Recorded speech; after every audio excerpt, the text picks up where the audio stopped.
prices, meantime, are down almost 6% for the month of August. Here on the final day of the month, as it seems like we have more oil than we know what to do with. Down again there on that particular chart. From the Schork Report, editor Stephen Schork, kind enough to join us this evening. It's always good to see you. Thank you very much for coming on. I know we've seen this split between the refined product, the gasoline, and the oil, but we also saw this decision today to release oil from our reserves. Can you explain that and what it might do? Yeah, absolutely. So we have to keep in mind that hurricanes are traditionally bearish for the stuff you put into the refinery, that is to say crude oil, and bullish for the stuff you take out of the refinery, that is refined crude oil. So if we're not putting crude oil into the refinery, we're not taking refined product out, and hence why we're getting a crazy rally in the gasoline market and a bearish market now in the crude oil market. So that said, the price and the spikes that we are seeing now at the pump and that we will continue to see for at least a week, if not the next 2 weeks, will be short-lived because we are taking measures to now alleviate the glut. So we mentioned the release of 1 million barrels out of the Strategic Petroleum Reserve. That oil is earmarked for the refinery epicenter in Lake Charles, Louisiana, which was not hit by the hurricane, and therefore it is still able to load barrels onto the Colonial Pipeline and continue to move gasoline and diesel up to the U.S. Northeast. So that said, we still have a situation where we have a tremendous amount of crude oil.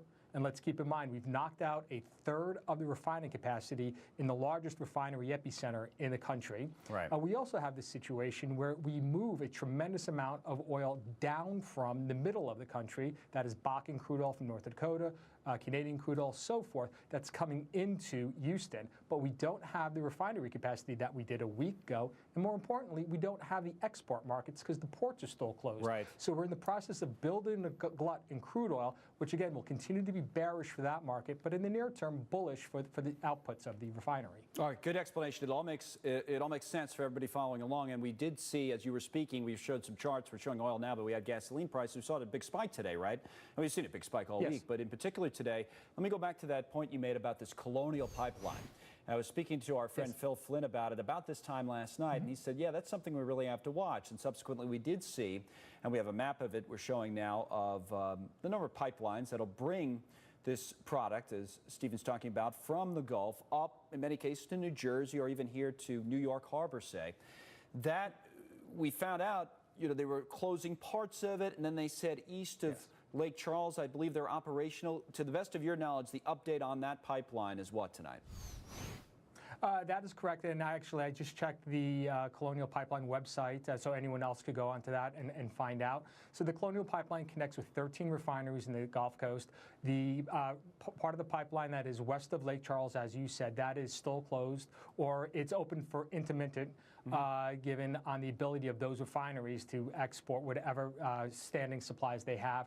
But the pipeline is still running, as we said, east of Lake Charles, which is where this, as we said, these SPR barrels are going to go. You also referenced the spike in gasoline prices today. Right. Tremendous spike.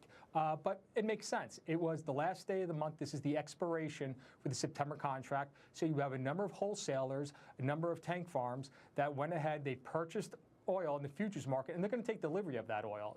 So if they cannot get the oil off the Colonial Pipeline, someone's going to have to make delivery of that gasoline diesel fuel in the New York Harbor area over the next 2 weeks. So again, once again, we're taking measures to mitigate. I also like to point out, and this is a fun thing to do, if you look at the last 2 weeks and you see the spike in gasoline prices that we've seen over the last 2 days on the New York Mercantile Exchange, if you take the same 2-week period this time in 2005, right after Hurricane Katrina, and if you overlay those two charts, they're the exact same chart. Really? So we're getting the spikes exactly. So the whole thing is, you used the term short-lived earlier. I got to go time-wise. We have to get to a commercial, unfortunately, with the breaking news. So this real quick. So the prices do what? They spike up a little bit. How much? And then they come back, right?